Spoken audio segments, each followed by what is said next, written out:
if you want to be a writer like that, there are hundreds, thousands of people that want that too. And the only thing you can do is work harder at it than everyone else.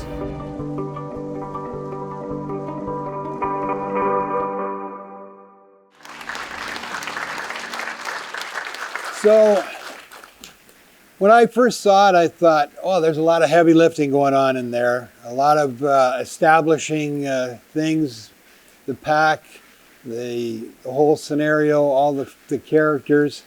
And I'm respecting what Jeff Davis is doing. I mean, I was a little disappointed that more of what I'd written hadn't appeared on the screen. I mean, there was that scene, and I'm so excited to see that full scene play out, just the one like I read. And for the longest time, I was thinking and I was saying that this whole experience was like winning the lottery and getting hit by lightning all in the same day. Some of that is true, but my family and friends convinced me otherwise. You heard Rob introduce me and go through all of the different things that I've done, and I kind of changed my tune. When I give talks on writing, I often talk about the elements of eventual success. There's 3 elements to eventual success, but you only need to really have 2 of them to succeed. One is talent. And you can argue I have or do not have talent, but must have a modicum of talent. And the second one is perseverance. And the third one is luck. Now, I'd like to think that early on in my career, I had some talent and I persevered a long time because I did a lot of different kinds of things. And then this is lucky, but I've come to terms with it, and now I can say, no, I earned it. They didn't pick.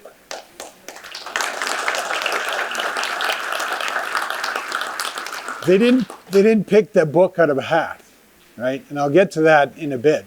So I've come to terms with it. Like, it's not like, oh, I got struck by lightning. Oh, thank you, Jesus. But so there was something to that, and I'm okay with thinking that I had something to do with it. And you notice on there, everyone cheered. That was great. Jeff Davis, and you saw him before there. He's been a great champion of the work, and I'll get to that in a bit. Just going to talk a little bit about the journey I took. And I talk about it, I earned it, and talk about some of the rough times, because a lot of times people think, oh, you sold a book to a TV series. You must be rolling in the money. Are you going to retire now? That was a question from somebody that, are you retiring now? The money is nice to have money, but it's not change your life money. And there's still, plenty of things going on, and I'm hoping and cheering for a second season or multiple seasons, because, that's the way to make more money. There's more episodes, great. But it's not changing my life, but I am enjoying this immensely. You saw some of those pictures there from the set visit in Atlanta and the red carpet in Los Angeles. Like, holy cow. Who else gets to say, taking my wife to Los Angeles and take her on there you go, red carpet.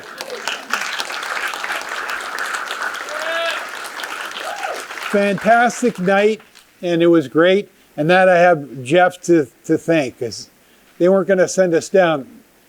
But he said, nope, you got to be there. If he had to pay for it himself, he was going to do it. So I owe him a debt of gratitude. All right, so I'm going to talk a little about what made me want to be a writer. I always wanted to be a writer, but I didn't know what kind. When I was still in university, we tried to make a rock band, and we wrote some songs, and they were all shit. We had one word we liked to use a lot, and that word was baby. It was baby, baby, baby. I'm sorry if I'm standing in front of this and making it.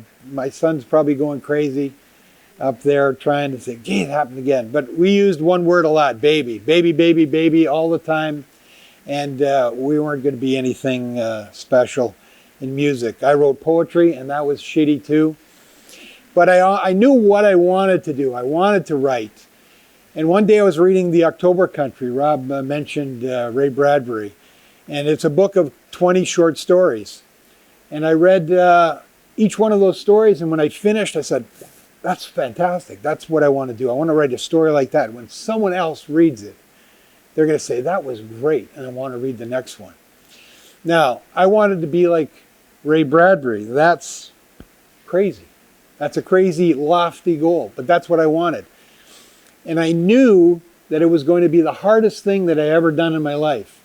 I was never a good student. I was never motivated. I was able to do just enough to get good grades and pass and graduate and all that stuff. I was never motivated to do more than I had to, just enough to get by, and that was fine. But this I knew that wasn't going to be good enough, because if you want to be a writer like that, there are hundreds, thousands of people that want that too. And the only thing you can do is work harder at it than everyone else. So I would be reading constantly. I would have cargo pants with books in them, and anytime I had a few minutes to spare, I'd be reading, studying, practicing. There's a theory about 10,000 hours. I know Rob made mention of this somewhere on Facebook the other day. And the theory is if you work at something for 10,000 hours, that's how you eventually become successful at it. And for me, the writing was at the Brampton Times. Some of my neighbors are here. Do you remember the Brampton Times? It was a newspaper here in town, a daily newspaper. And I was a sports reporter there, and we had pages and pages to fill, and I was writing constantly. We would call, 10-inch features. We would just go out on the phone to somebody, we'd get a picture, write a story. Boom, there we filled up a quarter of a page. Fill this page, fill that, fill this. And I was doing my 10,000 hours there. As a matter of, wow, that's amazing.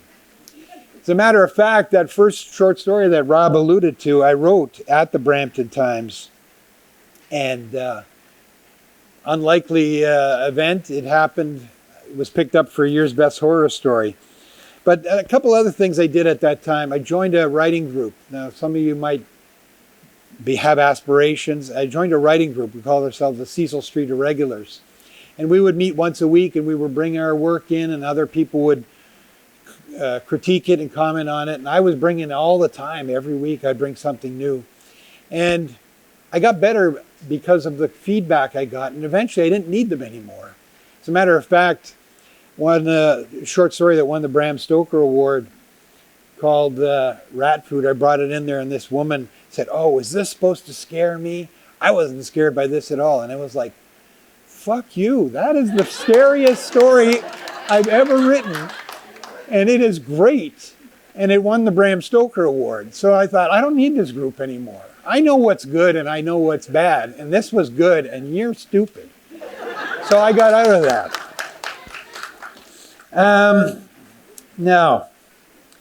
But Bram Stoker Award is great. And Rob mentioned the awards. But you can't eat awards. Having the respect of your peers is great, but you can't eat that either.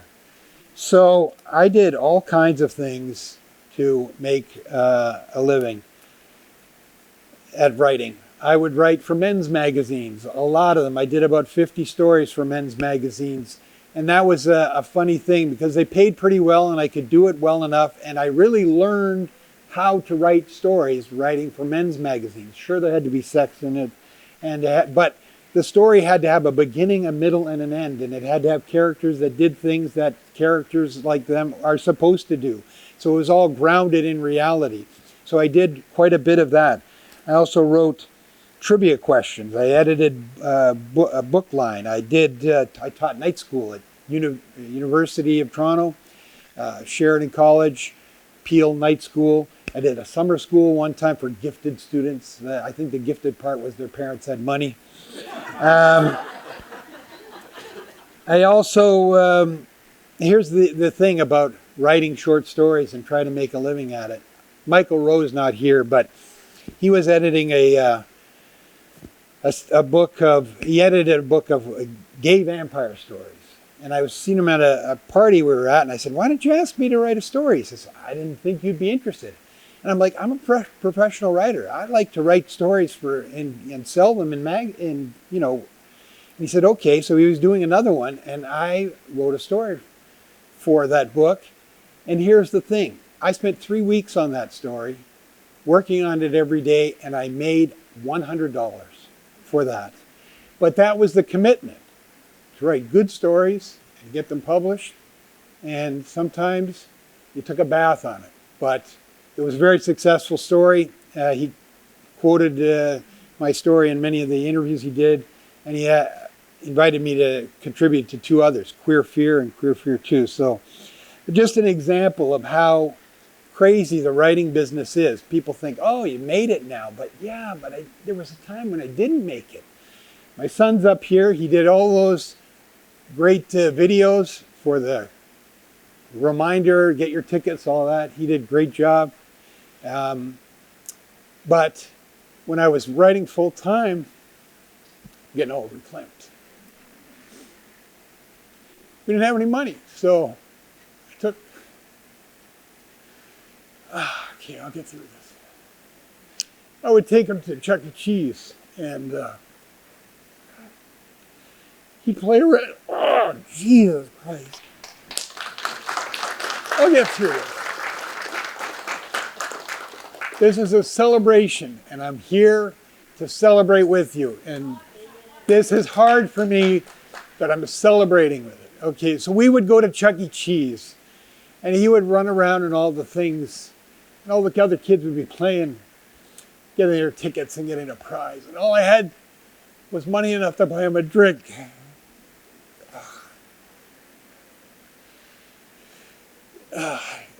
Other days we would go to the Salvation Army store. We'd call it the Broken Toy Store, because I had to pick up Roberta at work, and I'd put him in the cart and I'd take him to the toy section and I'd give him a toy to play with. We'd go around the store and then I'd put it back and give him another one to play with. So yeah, it's earned. There was a lot of lean times, and this is great, but it's been earned. So I'm not going to sell myself short anymore. Okay.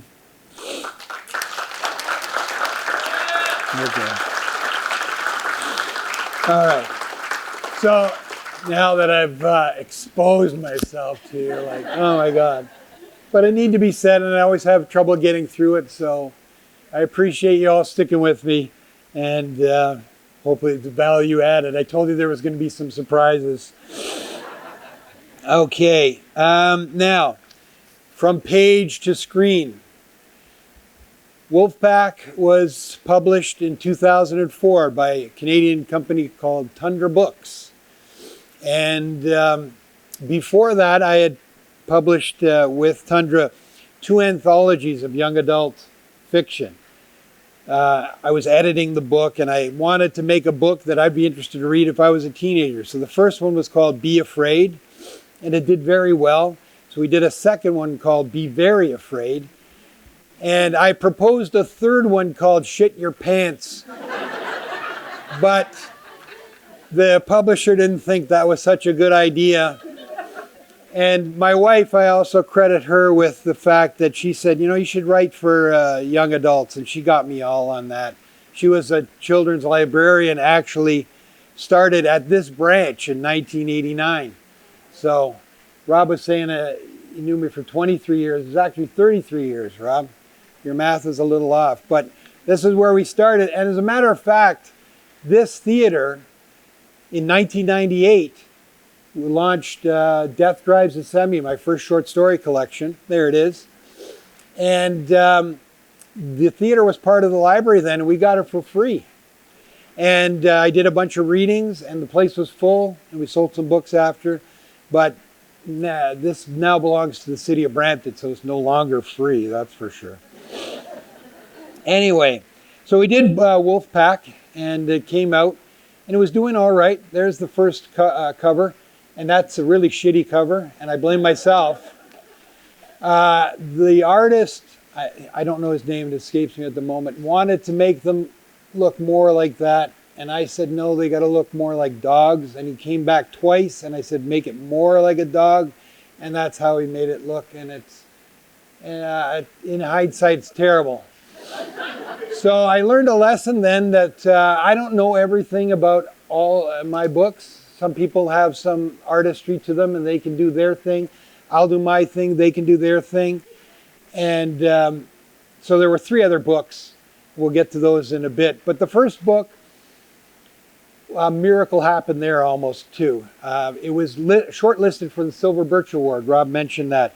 And to be on the Silver Birch finalist list, you had to have 5,000 copies in print. So as soon as it was a finalist, it went into print, second printing. And before it was done, they did about 10,000 copies, and it had done 3 and 4th printing, I think. So that was great. It was the best-selling book for Tundra Books that year. And then, of course, you want to follow it up, and I did some other books. The second book was called Lone Wolf. You saw in the Lone Wolf, Cry Wolf, and Wolf Man, and none of those sold very well. About 1,000 copies each, which is, okay, but not 10,000 copies.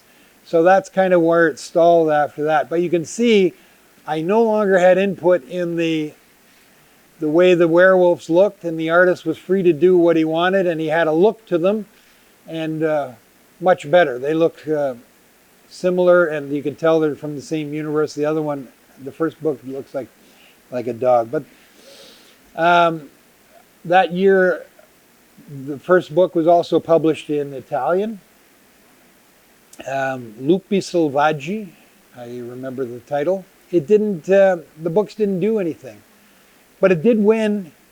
Did win the Silver Birch Award, and I won by a large margin. This is the award ceremony down by the lake, and they bust in kids, and there was like 2,000 kids there, and they had all the finalists on stage.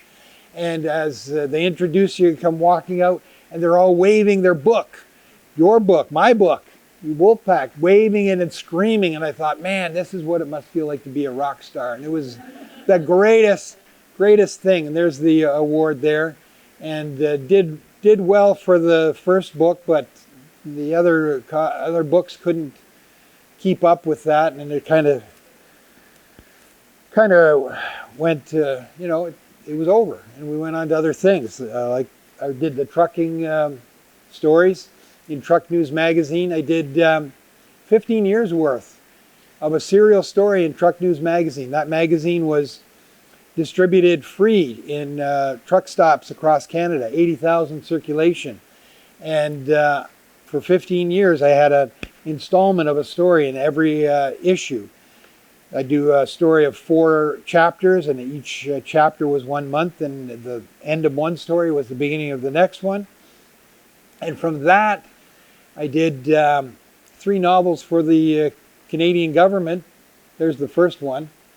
A woman was reading the stories and said, you know what, could you write a novel using all the information in a day's workshop for truck drivers to teach them fuel-efficient driving practices?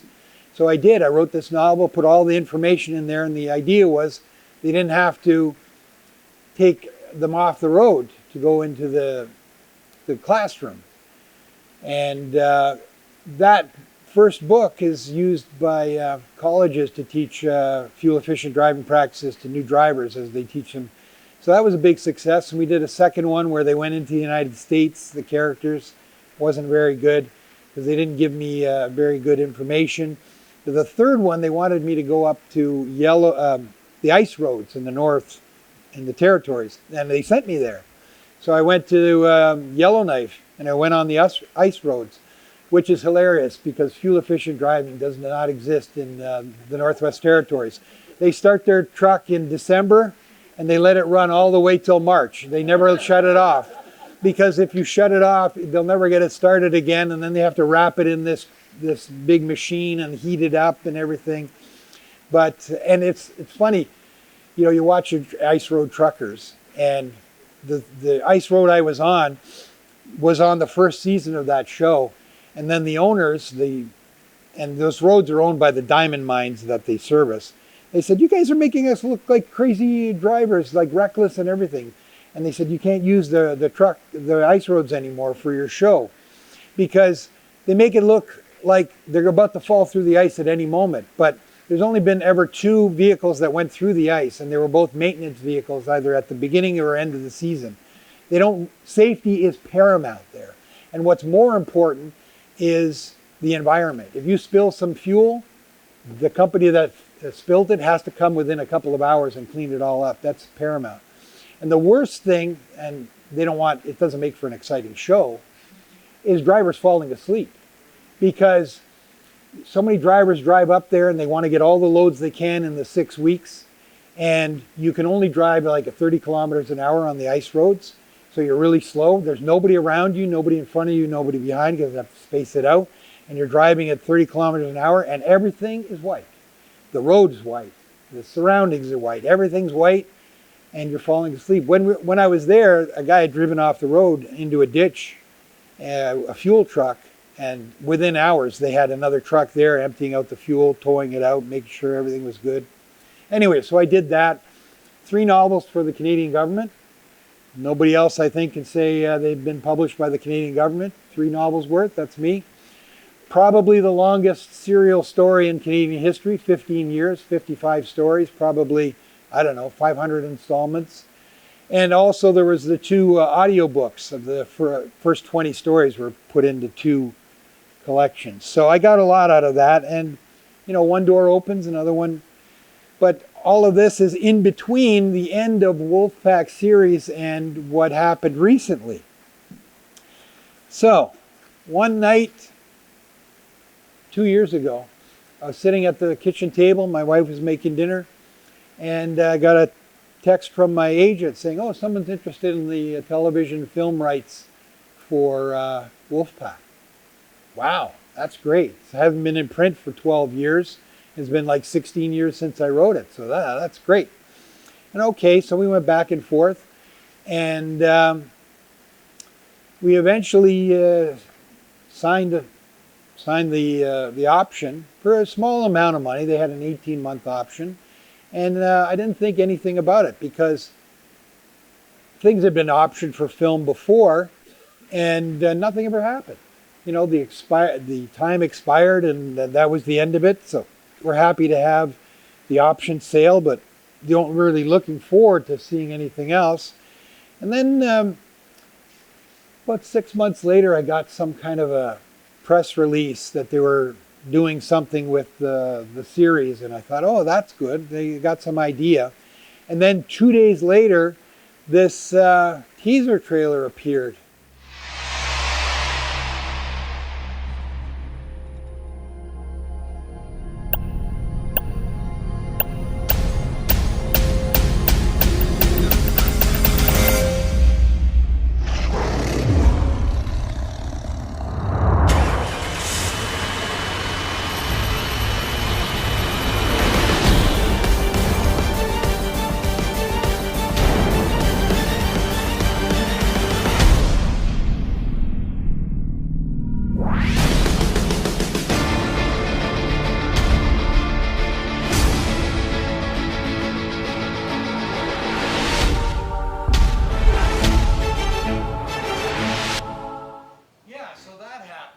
I wasn't working that day, I was off, and I don't remember what I was doing at home, but when that came across and I saw it on my phone, I watched it for 3 hours straight.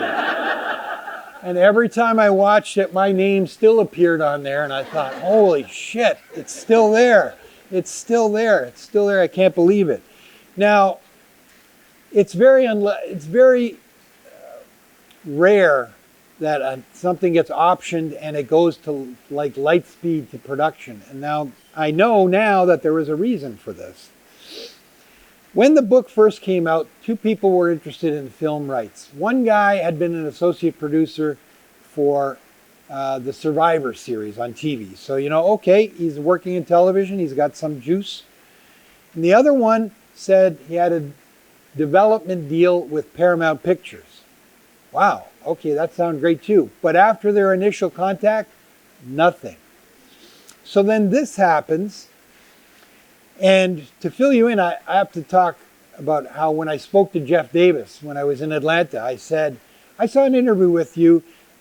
You said that someone at Paramount asked you if you wanted to do a supernatural series, and you said, yeah, sure, okay. and then they gave you a copy of the book for you to read? And he says, yeah, that's true. He said, they told me they had the rights to it. And I said to him, no, they did not. And he laughed. He said, oh, that's typical Hollywood. That's how Hollywood works. So the reason everything was moving quickly when they contacted us and everything is because they'd already gotten Jeff to agree to it. He's on board. They lied to him saying, we have the rights. Now they had to get the rights from me, and I didn't know any of that. And there he is there, Jeff. That was when we went to Atlanta then in that barn. And it's surreal. They built a full barn inside a building. You know, it's like, and it's real. But he was very gracious with his time. Every time I talk to him, it's like I got 5 minutes to talk to him. And that's it. He's called to somewhere else. I really want to have lunch with him one day and ask him all of the questions that I have, which are still many, many questions. I told him I'd ship you down for 6 months. 6 months might be enough time to answer all the questions I have. But, you know, this kind of thing is common in Hollywood. I relate the story of Robert Bloch, who was the author of Psycho, very famous movie. And he was offered the option to the novel, and they told him, oh, it's just a small television production company that's interested in doing the book, the movie. You know, what they didn't tell him is the production company is owned by Alfred Hitchcock, which made a huge amount of difference. This has been a magical, very surreal experience. And, you know, even sitting here and seeing my name based on a novel by Ado van Belkom, I'm like, holy cow, it's still there. And when I was at the red carpet, I said to Jeff, I said, thank you very much for doing that. Because in the option agreement, it has to appear on the screen by itself. That's the only stipulation. And Rob will tell you, oftentimes it's the first thing at the end credits when everyone's like, okay, it's over, and they've shut the TV off and whatever. And he said, no, it's going to be there every episode. So that's great. Jeff's been a really great guy. I can't say enough about him. So yeah, we had the set visit and renewed life to the book, which has been great. And here's a little bit of irony. We're having this whole event here, and some people have come and say, oh, I brought books for you to sign. And I said, wow, where did you get them? Like, oh, I bought them off Amazon. That's great, because they have copies of the books and I do not. They were shipped to my house. I know that they're going to be on my front doorstep as I get home today. I have 3 copies of the book.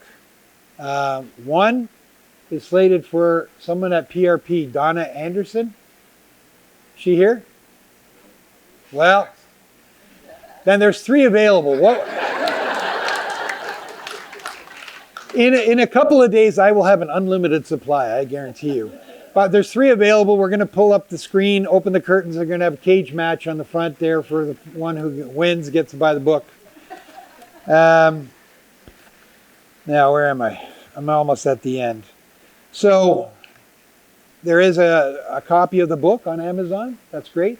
It's out there. You can purchase it. It's also available in audiobook and also in ebook format. All 4 books are available in ebook format right now. The audiobooks are coming out once every month. The first one came out January, the next one February, March, and April. And we also, this is all how surreal this is. I mentioned there was a sale to Italy when the book first came out. When the series was announced, it was, we had an offer from publisher in, I still say the Czech Republic, but I saw that the World Juniors, it's called Czechia now. So there will be in the Chechen language, Czech edition, but more recently got an offer from Saudi Arabia. That's crazy, right? And the money comes from the Saudi Arabian Ministry of Culture. Now, why someone at the Saudi Arabian Ministry of Culture thought Wolfpack would be a good property to translate into Arabic. It's going to be ebook, audiobook, which I can't wait to hear. That's going to sound great. And also to publish. Now, the Saudis are famous for throwing crazy, stupid money at everything, especially like hockey players and, no, not hockey players, soccer players. And, but they paid standard rates for my book. But the funny thing is that in the stipulation is 100 copies has to be given to the Saudi Arabian Ministry of Culture with no royalty to me, which is funny that they're going to have like 100 copies in their office somewhere, giving them out to people, I don't know what. But maybe Canada is exotic.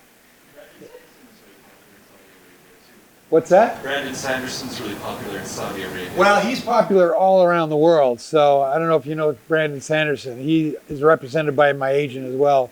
And he's like 35, 40 New York Times bestselling books. He also, during COVID, he wrote 3 novels and he did a GoFundMe to publish them himself. And he raised $1.2 million. So Brandon Sanderson's a real deal and he's very popular everywhere. So I'm not surprised by that. But thank you for that. I think maybe Canada's exotic in Saudi Arabia. We think Saudi Arabia is exotic. Maybe northern British Columbia is exotic for. But the thing about this, I'll just end with this and maybe we'll have some questions. The thing about the books is there's a family unit that the pack is, and the Ranger Brock and his wife Phyllis that are not in the series. There are a lot of things in the series that I didn't write. Kristen Ramsey, Sarah Michelle Gellar's character, is I didn't write that. But there's a lot of things that Jeff had to add to make the story more complicated and better suited to 8 episodes. Even Ranger, in my book, Ranger Brock, in the series is Ranger Briggs. And I'm like, you couldn't even keep that name. But as Rob explained to me, Paramount probably did some search and would be confusing with somebody else that's named Brock. So they named it Briggs. And just put a final nail in that, we were at the red carpet and we're talking to this Asian man and he said, yeah, I went to college with Jeff. I play the school principal in the show. And I'm looking at him and he's like Asian. I said, please tell me your name in the show is Terashita. He said, no. And he gave me another Japanese name. It might as well be something else. He goes, but at least he kept me Japanese. Yeah, great. But I want to have a drinking game when I watch these episodes and like, oh, that's from my book, and have a nice drink. And, even that is like something I can't do. But anyway, he's doing a great job. I know in the 3rd episode called Origin Point, there's got to be an extended scene there, and that will melt my heart, because then something that I actually wrote on the screen the way I wrote it, and I'm just happy, for this. And I'm happy to have everyone here sharing this moment with me. Excuse me if I got a little emotional. It's So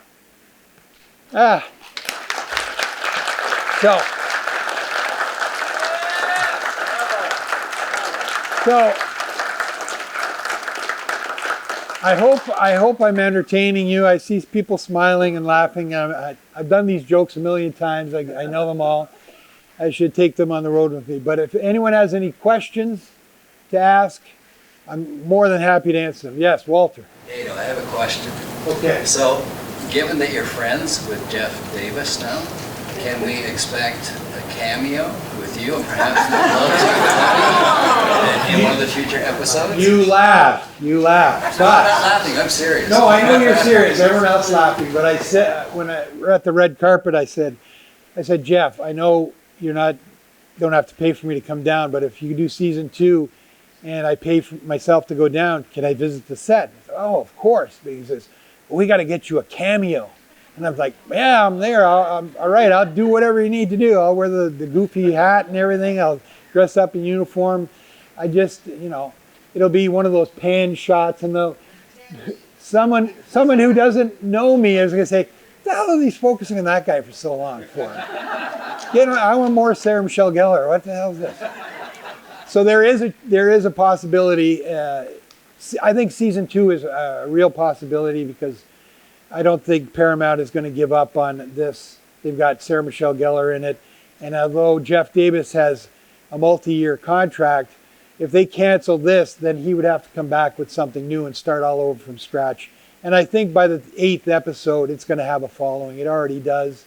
A little bit of spillage from Teen Wolf, the same sort of fans. I know some people in the audience are Teen Wolf fans. Hopefully this wets their whistle too. But yeah, cameo appearance is in the offing for next year. Anyone else? Up there, yes. I was wondering, with regard to M.R. James's rules about writing horror, the entity that is posing the threat must be wholly malign, don't use jargon, and the setting must be relatable. I was wondering whether you incorporate certain lessons or teachings from very old horror authors into your works. Okay, I don't know if everyone could hear that, but the question is basically, did I incorporate, I guess you could call them tropes or established norms in, and I did not. In my book, I don't even consider the moon as a factor, not even there. In my werewolves, they can change their form at will.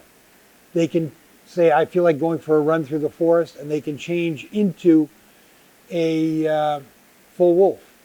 There are 4 stages of werewolf being.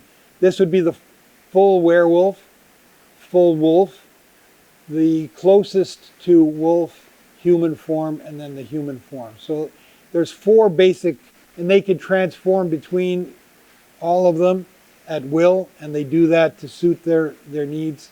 Different in the series. It's funny too, like all of the, oh, you were bit, now you're like us.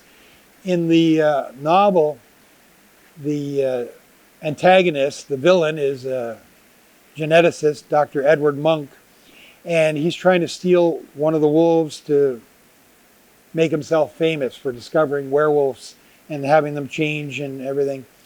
So the pack confronts him in the forest, and well, if they hurt him, they don't want to kill him, but if they hurt him and he survives, he's going to become a werewolf like them, and they don't want that. It took me, I swear to God, 3 weeks to figure out, they're in the forest.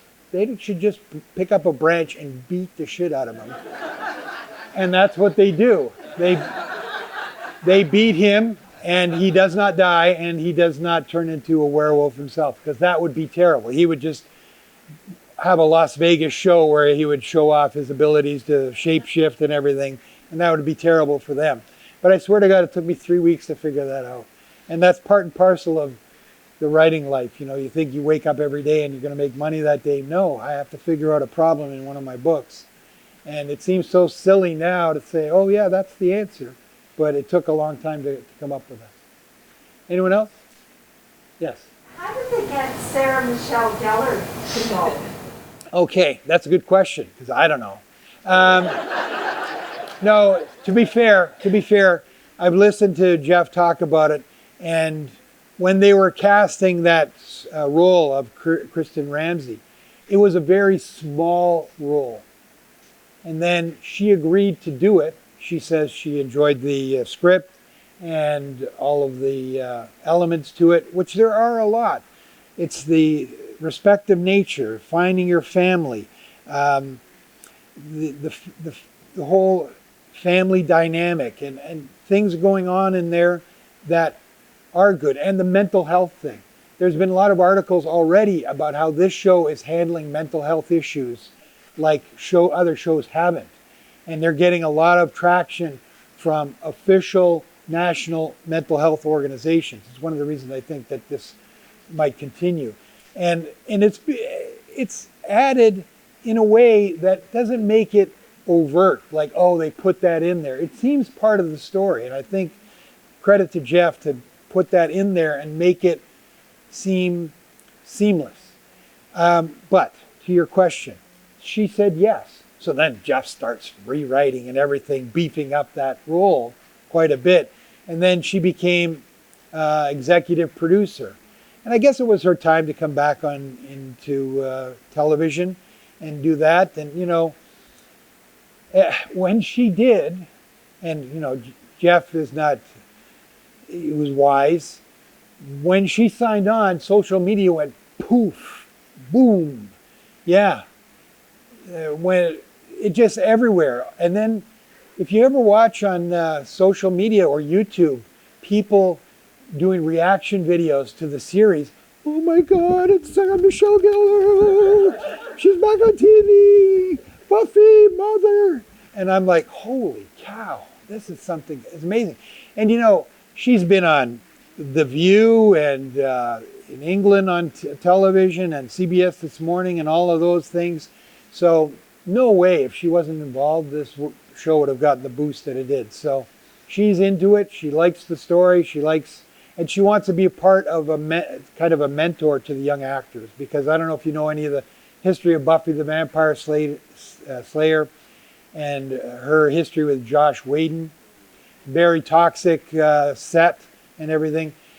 But I have to say, when I was down in Atlanta, I asked some guys, I said, how is this set? Is it good? She goes, yeah, there's no problems. You know, everyone's cool. And there was no tension. I never saw any tension or anybody acting like a diva. You know, everything was great. And I think she probably had something to do with that. Yeah. In the second episode, there's a scene in that gym. And that's me holding up a foam rubber 45-pound dumbbell. And there's the crew member in the back giving his props, right? Yeah. And so, you know, I think she's enjoying it. And she's doing wonders. And I think we're going to last a little bit longer because of her involvement. Anyone else? Yeah. When you were in the initial stages of developing it, what made you pursue werewolves?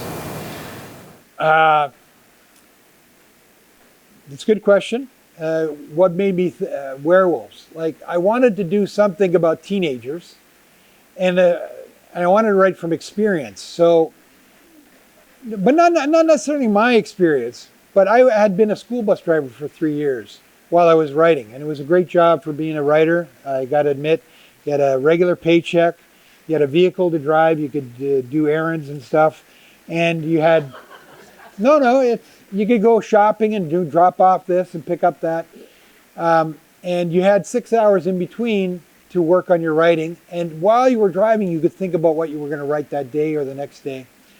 And so what I wanted to do was write about teenagers. And being a school bus driver, I saw teenagers absolutely vicious with each other and mean and conniving and sneaky and just treating everyone else who they could, you know, they pick out the weakling, they pick out the guy who's not going to fight back, and they just zero in on him. And I thought, you know, it's really tough to be a teenager. So what I wanted to do was write about teenagers who have all of those teenage problems, bullying and social awkwardness and all of those things, plus they're werewolves. So they got even that to deal with, plus all that other stuff. And that was the core to it. And, you know, you watch this, and there's 4 really good-looking people there. I got to admit, those core 4 teenagers are really good-looking people. In mine, they're not so attractive. They're dog-face, and you know, they get bullied and the ranger forbids them to use their abilities to protect themselves. So there's a hamstrung, like the ranger doesn't allow them to play football. And the coach is always asking Argus, the biggest one, like, come on, play football. And the ranger says no, because he'll probably kill somebody out there. You know, when he gets in the spirit of it and decides to take control, he could kill somebody. So yeah, it was like they're teenagers with all teenage problems, plus the werewolves. Another question? Yeah. Why horror? What attracted you to writing horror? Well, I wanted to be a science fiction writer initially, because I thought that Ray Bradbury was. But Ray Bradbury is a science fiction writer, but more generally a fantasy writer. When his characters need to go to another planet, they take a rocket, and the rocket gets there. They don't have to figure out all the details. So, yeah, there it is, the October Country. I wanted to write stories set in the present day with just a tiny bit of fantasy or speculation to it. And I ended up realizing that I could write horror in the present day with just a little element of fantasy to it, and I was pretty good at that. So when you're good at something, it's more fun to do. If it's more fun to do, you do it more often. The better you get at it, the more fun it is to do, and it just went that way. That's not to say that I don't do any other fantasy or science fiction or mystery. I've written in every genre except romance and western, because no one's asked me to. But I'm sure I would if somebody wanted. But to date, I haven't. Yes. Is there anything that you have written that you'd like to get published that hasn't been published? If I've written something and it hasn't been published yet, it's probably a reason why. It's probably not very good. When I was actively writing, I knew lots of places to send stories and things. And as a matter of fact, there's a novel that I wrote 25 years ago called Kilgore and Company. And it just sold 2 years ago because of my agent, Joshua Bilmus. He never gave up on it. And I wrote it 25 years ago. It never found a publisher. And it finally did. And it's as a zombie novel, about a Kilgore. He has a reclamation team. And they decided to handle the zombies by putting them all inside a city and putting a wall around the city, and that would contain them. And then Kilgore has a reclamation company that goes into the city to find items that people pay him to find. Like, could be mementos, could be computer information, could be a classic car or whatever.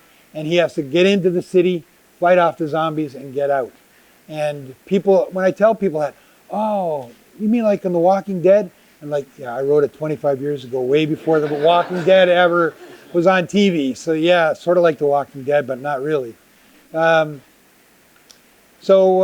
if it's not in print, probably it's not good enough to be in print. Anyone else in the back there? Chris. Yeah. Any thoughts of sequels or spin-offs now? In the option, the question is any sequels or spin-offs.